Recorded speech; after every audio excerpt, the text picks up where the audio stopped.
Hello, people. How are you? Good to be with you, even though I can't see you. I recorded a really long clip, almost half an hour, and I thought some parts of it were really good. And then I got to the end, and for some reason, it hadn't recorded. So that was a little bit annoying. So I'm going to do it again, try and do it quicker this time. Anyway, I think it was for the best because, love it when that happens. When I was, it's gone again. When I was looking through my book, I found something that I thought was very useful that I didn't mention in the first clip. So I've got that now, so it's all good. Anyway, this clip is about assumptions and how we can use assumptions to achieve our dream. The first clip was about faith. And the key point there, I think, is that everything already exists. Everything's already been created. So you're not imagining something that's not real. It does already exist. We just can't see it yet. So we pull it out of the invisible, out of our imagination, through loyalty to that idea that it already exists. Whatever you can imagine, you can achieve, you can have. So if you can just remember that, that's really important. The second clip was about states.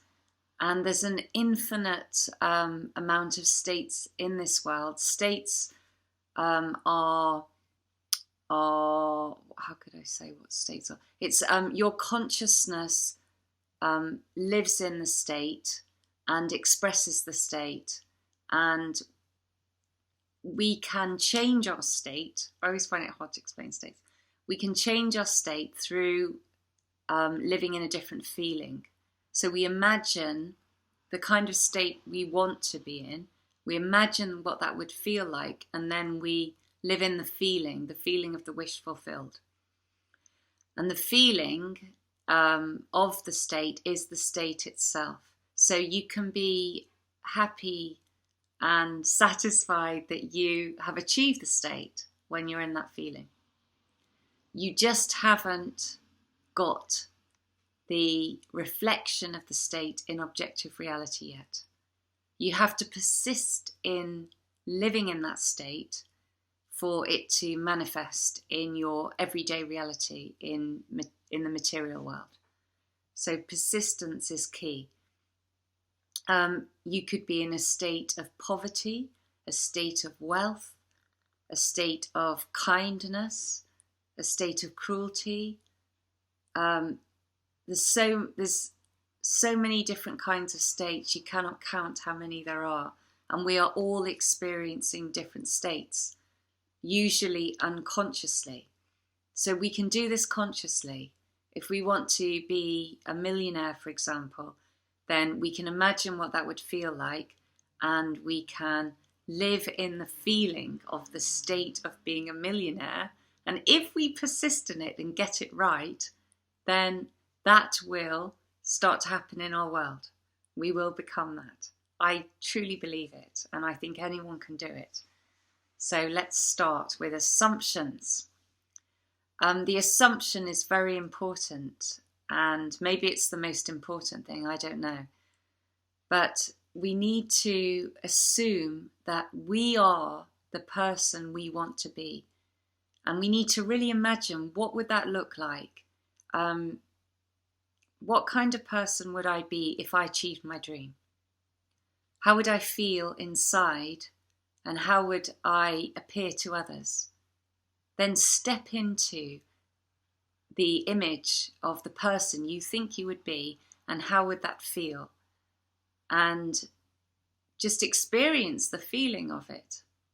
And then just assume you are that already. Because it's so real to you, you feel it, and then you just say, it's a fact. It's a fact. That's my catchphrase for clip 3. It's a fact. And I got that from Neville Goddard said, an assumption, though false, if persisted in, will become a fact. Will become fact. Can't remember exactly, but that's it. And so why not say, it's a fact when you've said your affirmations, or I am a successful businesswoman, businessman, I am confident, I am happy, all your positive affirmations, and then just say it's a fact and be relaxed about it. Give it a light touch. Always give your assumptions a light touch, so you're playful with it, but you mean it. It's a fact. Yeah, you've got to believe it's already true. It is. It absolutely is. It's just you're not seeing it yet in the sense world. So you can believe in it, that you are actually in that state, but you have to keep going with it. And if you don't, it will never appear. So persistence is so important. It really is. I remember Neville Goddard saying in one of his clips that every state has a different gestation period, and comparing it to not the states having the gestation periods, but it takes a certain amount of time to manifest a state. But he compared it to different animals who have different length of gestation periods. And human beings, it's 9 months before a woman gives birth to a child. For chickens, it's 21 days, I believe. And for an elephant, I think it's over a year. So he compared these gestation periods to the amount of time it takes for a state to actually manifest in our world. And unfortunately, we don't know exactly how long for the individual states we are imagining. We just have to believe they're on their way and keep going with it and be really, really patient no matter what. Patience is so, so critical to achieving your dream, isn't it? It just really is. So assume the best and say it's a fact. I know it is. Believe it. Oh yes. Play make-believe like children. So particularly now when many people are stuck at home in lockdown, you've got more opportunity. Well, maybe some of you have. Some of you have got lots to do with your families, but you could still, everyone can pretend in their mind. And so if you do want to be a millionaire, I know I keep coming back to that, but that's my thing that I want to prove, to show that this is true, and for important reasons, that I need some money and I want to do what I want. So I want to work as I want to work, and I want to spend the money on people as well. It's not just about having lots of money, and I think it's good to have money when you're older, when you've had a bit of life experience and you're not going to go crazy with it as well.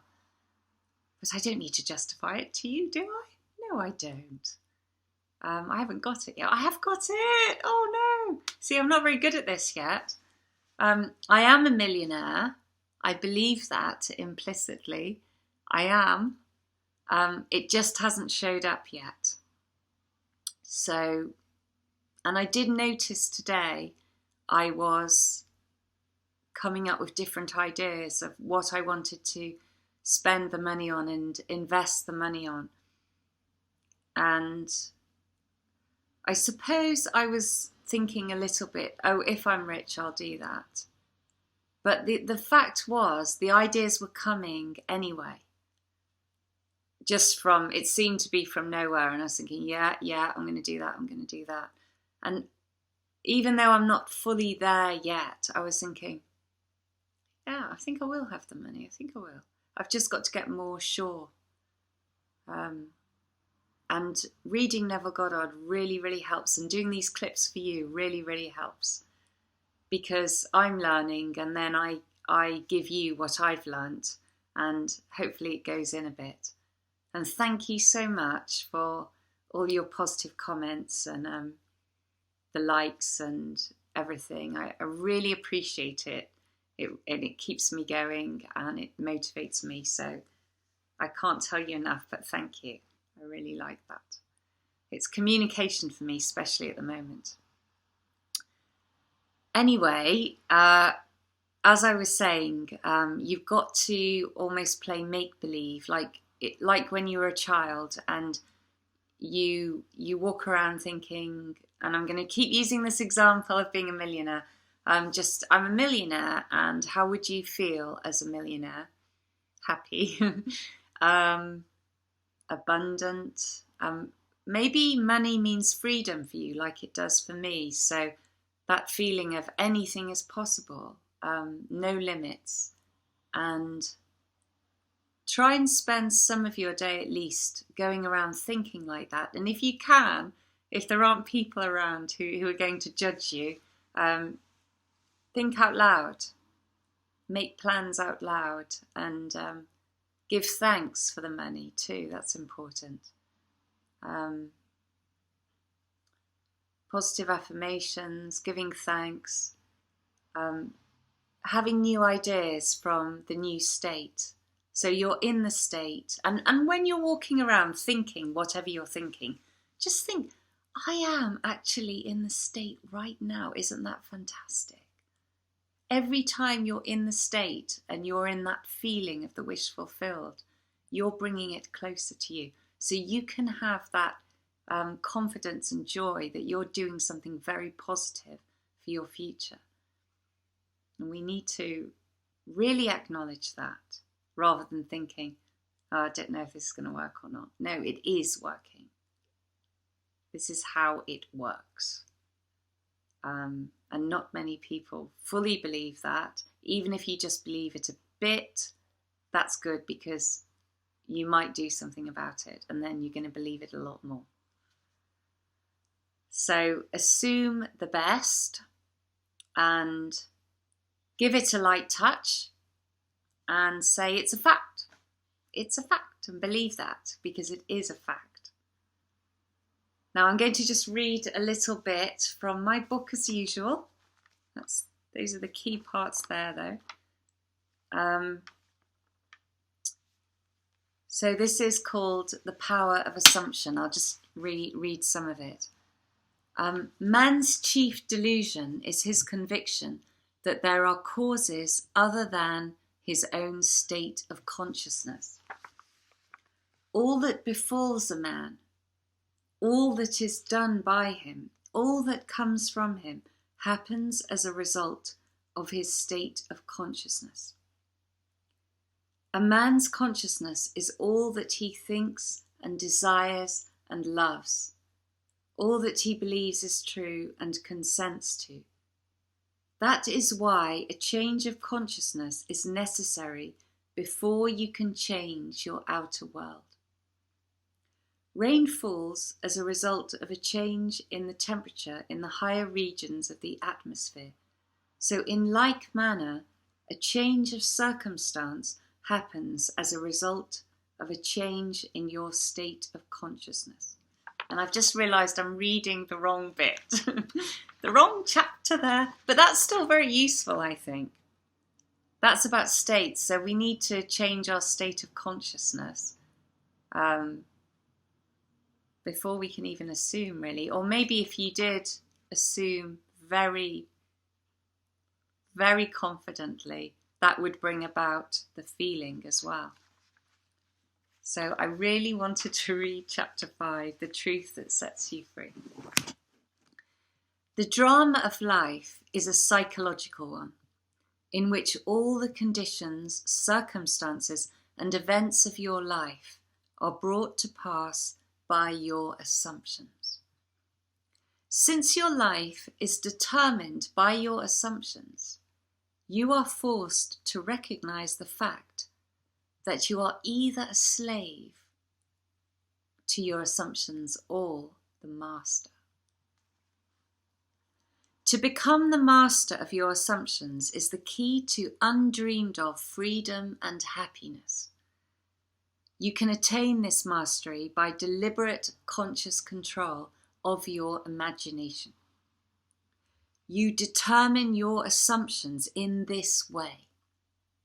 Form a mental image a picture of the state desired, of the person you want to be. Concentrate your attention upon the feeling that you are already that person. First, visualize the picture in your consciousness, then feel yourself to be in that state as though it actually formed your surrounding world. By your imagination, that which was a mere mental image is changed into a seemingly solid reality. So it's very important, the mental image, how you would appear and how you would feel. So I would say, write it down. And write down affirmations about how you'd feel. I am confident. I am relaxed. I am without limits. I am free. All these things that make you feel really good. And imagine how you would look, the kind of things you might be wearing. Maybe you'd be talking to a group of people, giving a talk, and you could imagine that and then step into yourself and see what you would see, hear what you would hear, and be actually very present in your new body, your body in the future when you've achieved your dream. So really give it that strong visualization. Strong visualization to produce the feeling of the state, and then the assumptions that tell yourself that it is a fact, and it is a fact. The great secret is a controlled imagination and a well-sustained attention, firmly and repeatedly focused on the object to be accomplished. It cannot be emphasized too much that by creating an ideal within your mental sphere, by assuming that you are already that ideal, you identify yourself with it and thereby transform yourself into its image. So you do actually become it by doing all of this in that moment. This was called by the ancient teachers subjection to the will of God, or resting in the Lord. And the only true test of resting in the Lord is that all who do rest are inevitably transformed into the image of that in which they rest. You become according to your resigned will, and your resigned will is your concept of yourself and all that you consent to and accept as true. You assuming the feeling of your wish fulfilled and continuing therein, take upon yourself the results of that state. Not assuming the feeling of your wish fulfilled, you are ever free of the results. When you understand the redemptive function of imagination, you hold in your hands the key to the solution of all your problems. That is amazing. Every phase of your life is made by the exercise of your imagination. Determined imagination alone is the means of your progress, of the fulfilling of your dreams. And I'm just going to jump ahead a bit because that's the essence of that chapter there. You are limited only by your uncontrolled imagination and lack of attention to the feeling of your wish fulfilled. So it's not only controlling our imagination, but we need to be attentive to the feeling of the wish fulfilled. So I remember this in the beginning, and I was feeling it inside myself, really focused on that feeling, and I don't do that anymore. So I think that's an important one for me to remember. Attention. Give that feeling attention. In fact, I'm just logging in again because it's gone off. I put the strips up around the house saying I am loved, and my own personal favourite, I am a millionaire. No, I am loved is the best one actually, and that made me feel really, really good.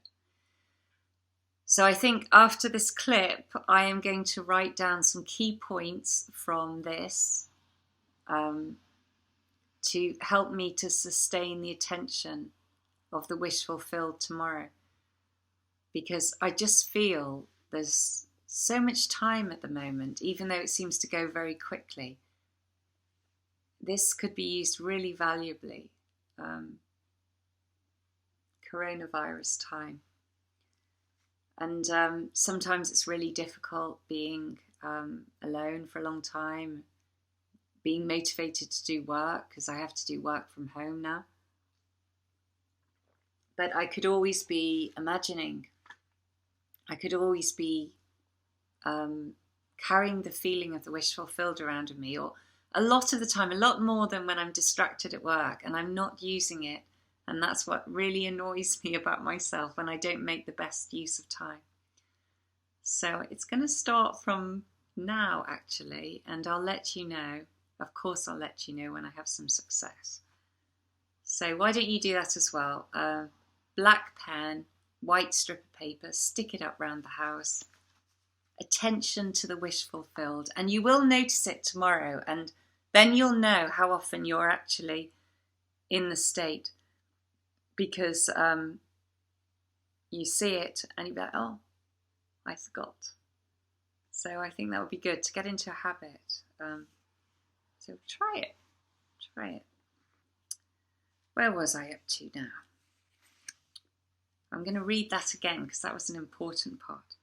You are limited only by your uncontrolled imagination and lack of attention to the feeling of your wish fulfilled. When the imagination is not controlled and the attention not steadied on the feeling of the wish fulfilled, then no amount of prayer or piety or invocation will produce the desired effect. When you can call up at will whatsoever image you please, when the forms of your imagination are as vivid to you as the forms of nature, you are master of your fate. And this is lovely at the end. Visions of beauty and splendour, forms of a long lost race, sounds and faces and voices from the fourth dimension of space. And on through the universe boundless, our thoughts go lightning shod. Some call it imagination, and others call it God. I wonder if Neville Goddard made that poem up. There's no name under it, but I would say probably. So let me know what you think about that. What are your thoughts about assumptions? Can you just assume that you have something when you can't see it? How easy is that for you? And I almost forgot, I found something else in the book that's quite useful to me, I think. So I hope it is to you as well. One of the greatest pitfalls in attempting to use the law of assumption is focusing your attention on things, on a new home, a better job, a bigger bank balance. This is not the righteousness without which you die in your sins. Righteousness is not the thing itself. It is the consciousness, the feeling of already being the person you want to be, of already having the thing you desire. Seek ye first the kingdom of God and his righteousness, and all these things shall be added unto you.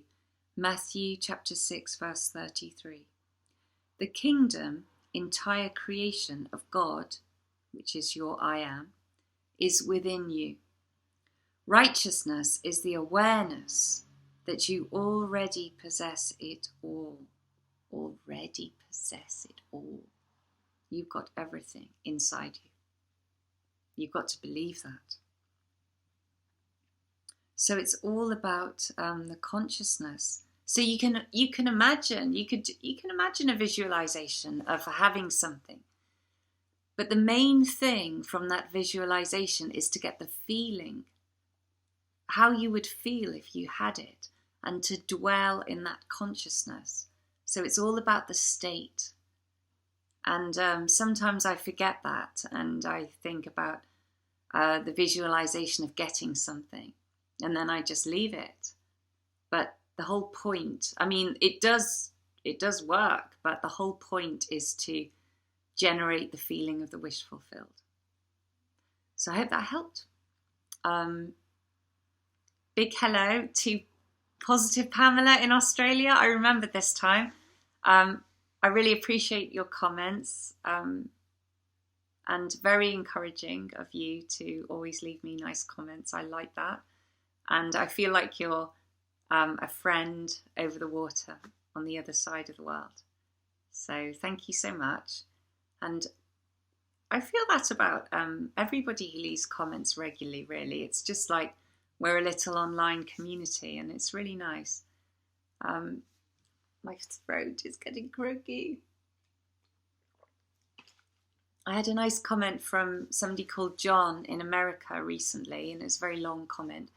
And he was talking about like how our consciousness could affect other people's consciousness. As in, if we imagine something, can we be having an effect on others, and can they be having an effect on us?